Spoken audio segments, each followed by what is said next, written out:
எவ்வளவு தரணும்? எவ்வளவு தரணுமா? எதுக்கு தரணும்? டே சொன்னா கேளுங்கடா. பிரச்சனையெல்லாம் வேண்டாம். அவன் மனுஷத்தன்மையில கேட்கறாச்சு. நம்ம மேலலாம் எந்த தப்பும் இல்ல ஆச்சி. என்னைக்குதான் நம்ம மேல தப்பு இருந்திருக்கு? ஆனாலும் பிரச்சனை அதுவா நம்ம தேடி வருதுடா. ஏய், எவ்வளோடா கொடுக்கணும்?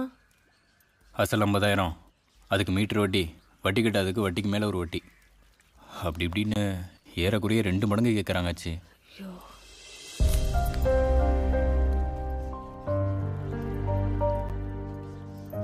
இந்த பிரச்சனையை வளர்க்க வேணாம். பேசாம அவன் கேட்கற காசை அவன் மூஞ்சில தூக்கி எறிஞ்சிருவான்டா.